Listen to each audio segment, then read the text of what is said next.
아이조와 경남교육을 슬로건으로 내걸고 있는 경남교육청의 임산부 주차구역이 알고 봤더니 간부 공무원들 전용으로 이용되고 있었습니다. 얌체 주차 공간으로 전락한 경남교육청의 임산부 주차구역 현장 취재했습니다. 겨울철 전통시장은 화재 위험에 취약합니다. 점포 사이 전깃줄이 얽혀 있는 데다 천막 등 불쏘시개가 될 만한 물건들도 널려 있습니다. 최근 난방기구 사용도 늘어 주의가 필요합니다. 경남에서 급성호흡기 감염병인 백일해가 빠르게 확산하고 있습니다.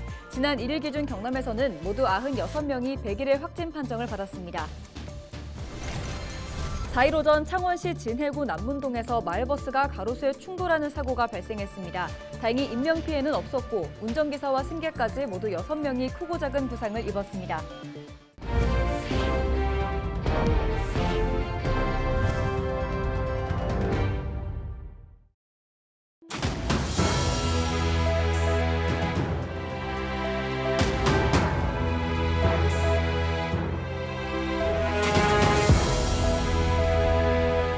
시청자 여러분 안녕하십니까? 헬로티비 경남뉴스입니다. 주차장에 표시되어 있는 분홍색 주차구역, 바로 임산부를 위한 자리죠. 그런데 아이조와 경남교육을 슬로건으로 내걸고 있는 경남교육청의 이 임산부 주차구역은 알고 봤더니 간부 공무원들의 전용이었다고 하는데요. 본청으로 들어가는 가장 가까운 주차 자리, 특권일까요? 김수정 기자가 취재했습니다. 경남교육청으로 들어서는 차량 한 대. 임산부 주차구역에 멈춥니다. 일주일 전도, 그전에도 매일같이 이곳에 차를 댑니다. 그런데 운전자는 임산부가 아닙니다. 교육청의 국장급 간부 공무원입니다. 왜 이곳에 주차하는지 물었습니다. 그 임산부 주차장 계속 주차하시던데 어떡해. 혹시 뭐 다른 이유가 있으실까요? 늘 있으십니까? 이런 차량이 한두 대가 아닙니다. 경남교육청 일청사의 주차 면수는 297면, 그중에서 7면뿐인 임산부 주차구역은 가장 먼저 들어찹니다. 이른 아침이라 주차 공간이 많은데도 그렇습니다. 그 임산부 주차장에 항상 자주 좀 주차를 하시던데 따로 이유가 있으실까요? 아닙니다.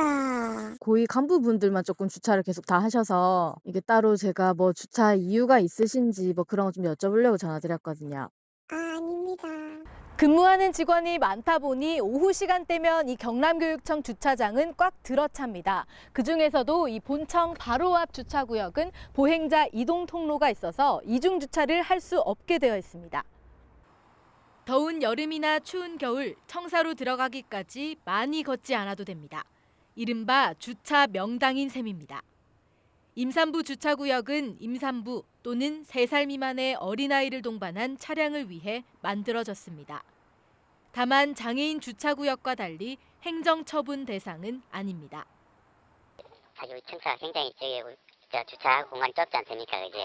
앞에 주차 공간도 많고 예. 한데 주차 공간이 없어서 거기 되셨다는 건 좀 아니시죠? 사실은 뭐 잘 몰랐습니다. 이거 뭐 어느 분이 되는지는 그까지 다 확인이 안 돼가지고 물론 저희들은 붙여서 물론 있긴 합니다만 저 앞으로는 여기 분명히 저희들 안내도 하고. 아이러니하게도 경상남도 교육청은 지난 1일 여성가족부에서 주관하는 가족 친화 인증기관으로 다시 선정됐습니다. 자녀 출산과 양육 지원 등의 준수 여부를 심사받아 선정된 건데 지난 2020년부터 4년째입니다. 임산부를 위한 공간이 간부들의 얌체 주차 공간으로 전락했는데도 가족 친화 인증기관이라는 간판, 그리고 아이조와 경남교육이라는 슬로건, 과연 어울릴까요? 헬로티비 뉴스 김수정입니다. 겨울철 전통시장은 화재 위험에 취약한 곳입니다. 다닥다닥 붙어있는 점포 사이로 전깃줄이 얽혀 있고 천막 등 불쏘시개가 될 만한 물건들이 널려 있기 때문인데요. 특히 최근 쌀쌀한 날씨에 난방기구 사용도 늘고 있어 주의가 필요합니다. 표영민 기자의 보도입니다. 창원의 한 전통시장. 상인들이 전기난로에 의지해 장사에 나섭니다. 여러 개의 난로를 동시에 사용하는 곳도 눈에 띕니다. 추워진 날씨에 난방기구 사용이 크게 늘면서 화재 위험도 커지고 있습니다. 최근 5년 동안 전국에서 발생한 전통시장 화재는 모두 284건, 한 해 평균 57건 정도로 그중 40% 이상이 겨울철 난방기기 사용 등으로 발생했습니다. 화재의 취약한 구조도 문제입니다. 점포들이 밀집된 데다 길이 좁은 전통시장의 특성상 화재 위험은 항상 도사리고 있습니다. 특히 낡은 건물에 전선들이 뒤엉켜 있고 점포 사이 가림막 역할을 하는 천막이 불쏘시개 역할을 할 수 있습니다. 그나마 규모를 갖춘 시장은 화재에 대비해 소방시설 등을 갖추고 있지만 소규모 시장은 사실상 무방비입니다. 조그만 시장은 이런 거 설치하는데 좀 미비하니까 이 모든 터전이 다 날아가는 거잖아. 하나에 두 해 장사인 게 아니고 나 같은 한 30년인데 이게 모든 게 다 날아가는 거잖아요. 소방당국은 그동안 전통시장에 대한 안전규제 등을 강화했지만 화재 위험성은 크게 변하지 않았습니다. 오래된 건물이 많은 탓에 새 안전기준을 적용하는데 무리가 따르기 때문입니다. 소방당국은 현실적인 대책이 마련될 때까지 화재 예방에 집중해야 한다고 말합니다. 노후화된 전기 설비 같은 경우에는 주기적으로 확인 및 교체 부탁드리고 그다음에 눈에 보이는 곳에 소화기를 꼭 비치해 주시기 바랍니다. 유사시에는 이 소방차가 잘 진입할 수 있도록 진입로에 물건 같은 거를 적재하지 마시기를 잘 당부드리겠습니다. 전통시장 화재 발생으로 인한 평균 피해액은 일반 화재의 16배에 달하는 2억 7천만 원. 한 번 났다 하면 큰 피해로 이어지는 만큼 철저한 대비와 점검이 필요합니다. 헬로티비 뉴스 표영민입니다. 대구에서 광주까지 198km를 연결하는 달빛 고속철도 건설을 위한 특별법이 국회 국토교통위에서 심사 중입니다. 경남 합천과 거창, 함양을 경유하는 노선이다 보니 지역에서도 관심이 높은데요. 하지만 정부에서는 고속철도의 경제성에 대해 부정적인 입장을 보이고 있습니다. 대구시와 광주시는 고속철도를 고집하지 않는 대신 복선화는 꼭 필요하다고 강조했습니다. 박근수 기자입니다. 대구에서 광주를 잇는 달빛 고속철도 사업이 고속이 아닌 일반 고속화철도 형태로 추진될 전망입니다. 대구시와 광주시는 달빛철도 사업에 있어 고속철도를 고집하지 않겠다는데 공감대를 형성했습니다. 고속철도의 경우 시속 350km로 달렸을 때 대구에서 광주까지 걸리는 시간은 83분, 시속 250km인 일반 고속화철도로는 86분으로 3분 정도밖에 차이가 나지 않는 것으로 분석됐습니다. 대구 광주 구간에 총 10개의 역이 들어서다 보니 고속철도를 도입하더라도 속도를 충분히 내기 힘들기 때문입니다. 이에 비해 예상 사업비는 차이가 큽니다.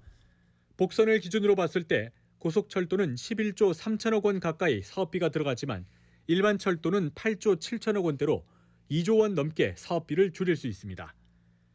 대구와 광주 양시는 또 달빛철도를 복선으로 건설하는 것은 관철시키겠다는 입장도 내놓고 있습니다. 영호남 여객과 물류의 확장, 향후 철도 수요 등을 반영해야 한다는 것입니다. 홍준표 대구시장은 앞서 홍익표 더불어민주당 원내대표를 만난 자리에서도 이 부분을 거론하기도 했고 이미 지난 8월 발의된 달빛 고속철도 특별법도 이 내용을 규정하고 있습니다. 하지만 정부는 경제성을 이유로 부정적인 입장이며 제4차 국가철도망 구축 계획에도 단선의 일반 철도가 반영돼 있습니다. 대구시와 광주시는 법안 심사가 본격적으로 시작된 만큼 정부 부처와 국회 지속적으로 건의한다는 계획입니다. 헬로티비 뉴스 박근수입니다.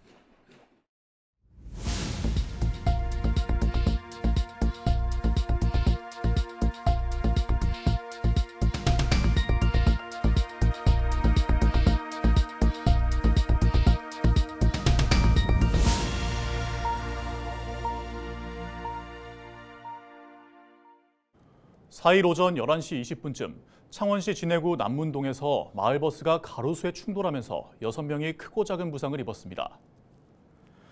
마을버스에는 운전기사 A씨와 5명의 승객 등 총 6명이 타고 있었습니다.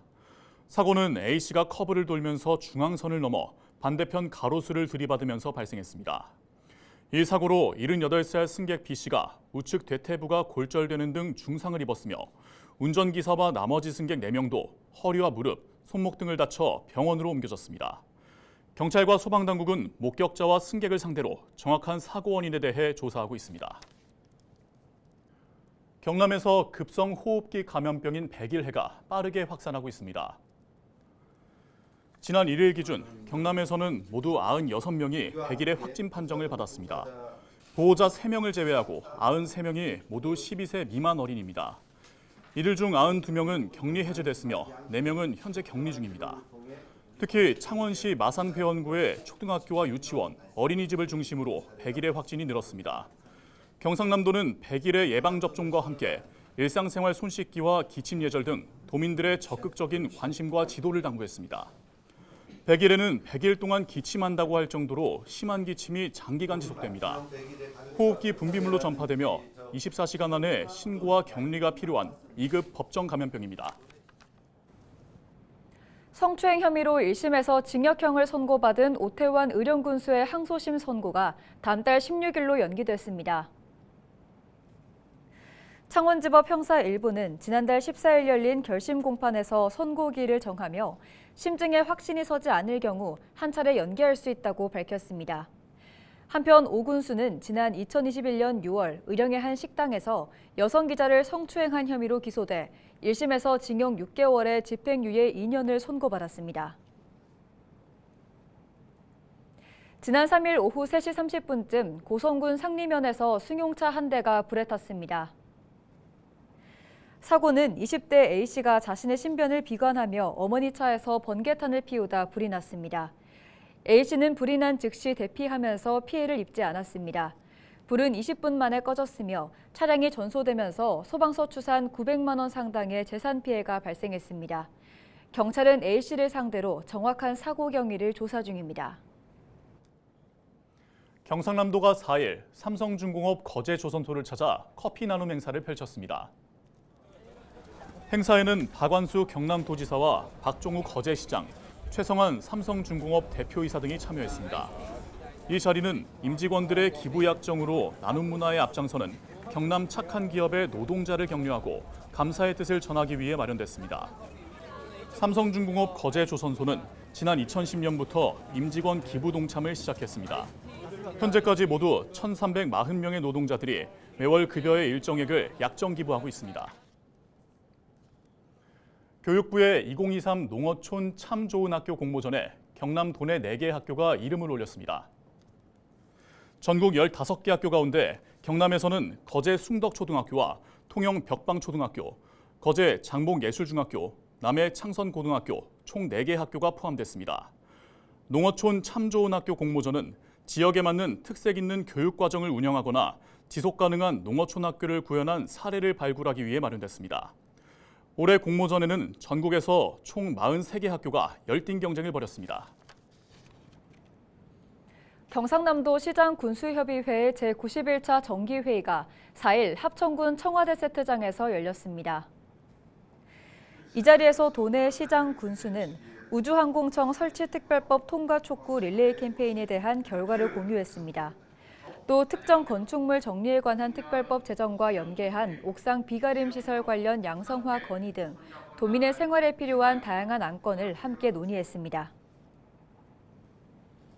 겨울철 수산물 국회 시식 특판전이 지난 1일 국회 소통관 앞마당에서 열렸습니다. 이번 행사는 굴튀김과 각종 회, 우럭튀김 등 통영과 고성 등 남해안 대표 수산물로 조리한 음식을 준비해 시식회를 열었으며 판매 상품 일부는 조기 소진되는 등 성황을 이뤘습니다. 정점식 국회의원의 주최로 열린 판촉 행사는 올해 3번째로 열리면서 지역 어업인들의 소득 증대에도 기여했습니다. 밀양시가 올해 고향사랑 기부제 목표액인 3억 원을 달성했습니다. 밀양에서는 지난달 30일까지 총 2,337명이 기부하면서 누적 3억 240만 원이 기부됐습니다. 고향사랑 기부금은 1인 최대 500만 원까지 주소지를 제외한 지자체에 기부할 수 있습니다. 또한 기부금의 30% 내에서 답례품을 받을 수 있으며 새 공제 혜택도 받을 수 있습니다.